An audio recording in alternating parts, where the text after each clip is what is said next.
Ibu Bapak, saudara-saudara yang terkasih, bersama kita akan merenungkan firman Tuhan. Mari kita bersatu hati kita berdoa. Bapa yang kekal dan yang kudus, bersama-sama kami hendak membaca, merenungkan firman Tuhan. Maka kami memohon pimpinan dan hikmat Tuhan, agar firman ini boleh tertanam dalam hati kami, dan bahkan dapat berbuah dalam laku hidup kami. Demi Kristus, Tuhan dan Juru Selamat kami yang hidup, kami berdoa. Amin. Kita akan membaca dari Injil Lukas, pasal 17 ayat 20-37. Lembaga Kitab Indonesia memberikan judul Kedatangan Kerajaan Allah. Demikian firman Tuhan. Atas pertanyaan orang-orang Farisi, apabila kerajaan Allah akan datang, Yesus menjawab, katanya, kerajaan Allah datang tanpa tanda-tanda lahiriah. Juga orang tidak dapat mengatakan, lihat, ia ada di sini, atau ia ada di sana.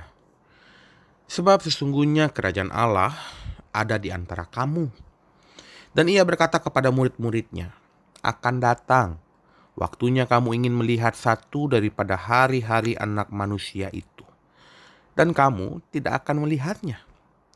Dan orang akan berkata kepadamu, lihat, ia ada di sana. Lihat, ia ada di sini. Jangan kamu pergi ke situ. Jangan kamu ikut. Sebab sama seperti kilat memancar dari ujung langit yang satu ke ujung langit yang lainnya, demikian pula lah kelak halnya Anak Manusia pada hari kedatangannya.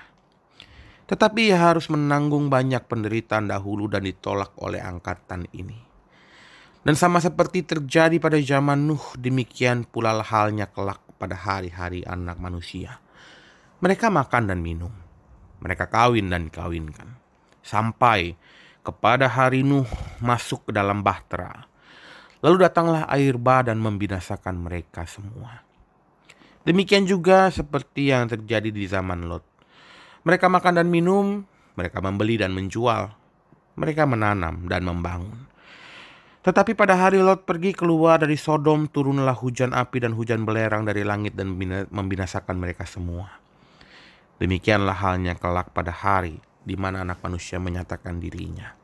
Barang siapa pada hari itu sedang di peranginan di atas rumah, dan barang-barangnya ada dalam rumah, janganlah ia turun untuk mengambilnya. Dan demikian juga orang yang sedang di ladang, janganlah ia kembali. Ingatlah akan istri Lot.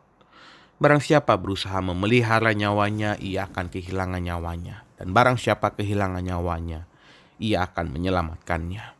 Aku berkata kepadamu, pada malam itu, ada dua orang di atas satu tempat tidur, yang seorang akan dibawa dan yang lain akan ditinggalkan. Ada dua orang perempuan bersama-sama mengilang, yang seorang akan dibawa dan yang lain akan ditinggalkan. Kalau ada dua orang di ladang, yang seorang akan dibawa dan yang lain akan ditinggalkan. Kata mereka kepada Yesus, di mana Tuhan? Katanya kepada mereka, di mana ada mayat, di situ berkerumun burung nazar. Demikian pembaca kitab kita, terpujilah Kristus. Ibu Bapak, saudara-saudara yang terkasih, kita bersama-sama memasuki Renungan Pekan Keluarga 12 November 2022. Dan esok hari kita bersama-sama dalam kebaktian Minggu akan menerima perjamuan kudus dalam merayakan kasih dan penyertaan Tuhan bagi persekutuan kita Gereja Kristen Pasundan yang memasuki usia 88 tahun. Dan hari ini kita bersama-sama merenungkan firman Tuhan dengan tema kerajaan Allah di antara kamu.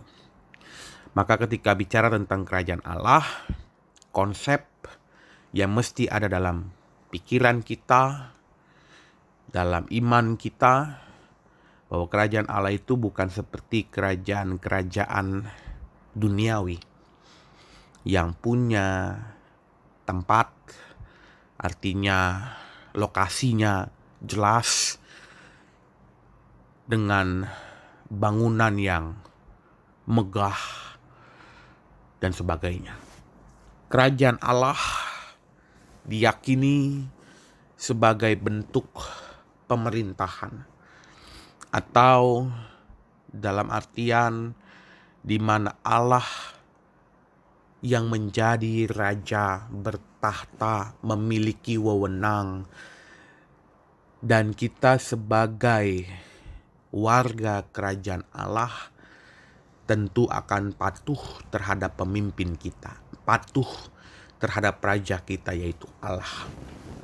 Dan ini yang juga dijelaskan oleh Tuhan Yesus kepada orang-orang Farisi yang menanyakan perihal kerajaan Allah, karena memang orang-orang Yahudi mereka memiliki konsep bahwa Mesias hadir dalam sosok seorang raja dunia, memegang tahta kerajaan di mana lokasinya jelas, seperti zaman kerajaan Daud, Salomo, Saul. Dan disitulah Tuhan Yesus benar-benar menjelaskan makna kerajaan Allah dengan pertama menyampaikan bahwa sesungguhnya kerajaan Allah ada di antara kamu. Yang memang Tuhan hendak menyampaikan bahwa hadirnya kerajaan Allah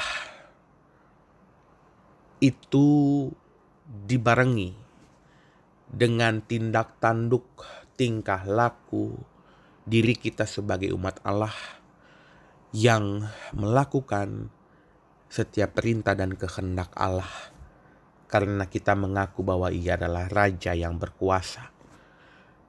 Ialah yang mengatur seluruh kehidupan kita. Dialah yang punya wewenang, punya kuasa di atas setiap kita manusia, karena Dialah sang pemilik kehidupan. Maka pertama, ketika kita merenungkan firman Tuhan, saat ini kita hendak disadarkan bahwa perihal kerajaan Allah,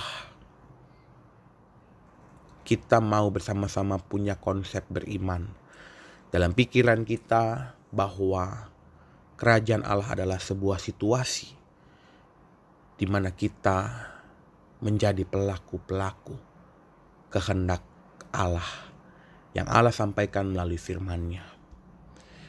Yesus menjelaskan bagi setiap kita bahwa kerajaan Allah itu bersifat rohani, sehingga dapat dilihat, dapat dirasakan melalui kehadiran diri setiap orang-orang yang percaya. Bukan pada lokasi titik tertentu di mana kita bisa mencarinya, di mana kita bisa share lokasi lewat Google Maps. Tidak. Kerajaan Allah adalah ketika kita melakukan kebenaran, menghadirkan damai sejahtera, dan juga membawa sukacita dalam kehidupan pribadi kita, di tengah-tengah keluarga, di tengah-tengah persekutuan, dan bahkan masyarakat. Suasana dan situasi itulah yang menjadi kerajaan Allah yang hadir dalam diri setiap orang percaya.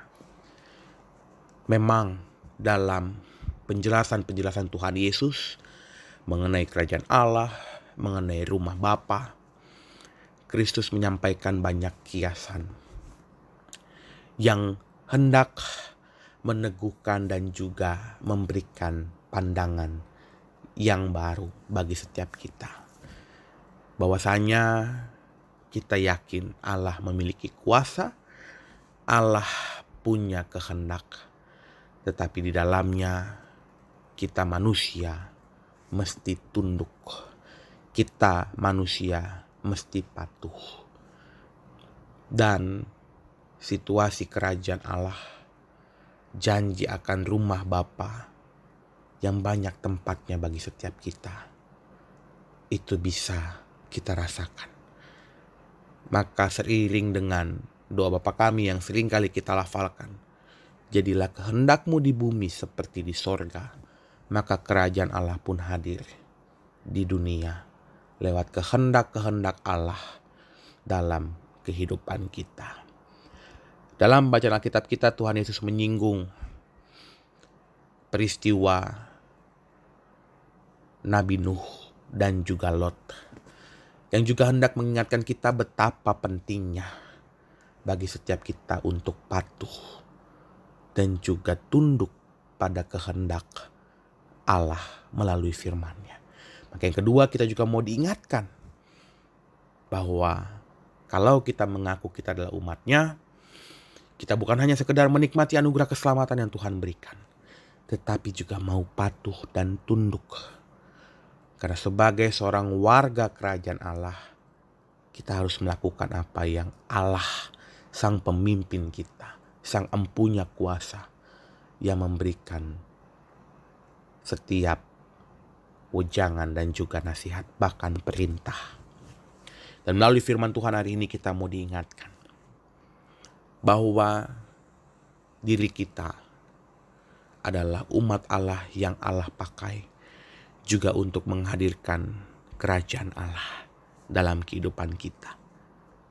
Maka dalam beberapa kesempatan saya sering menyampaikan, jangan sampai kehadiran kita justru menjadi neraka bagi orang lain, bukan justru menghadirkan kerajaan Allah yang di dalamnya tentu ada keadilan, kebenaran, damai sejahtera, dan sukacita. Dan kita semua hendak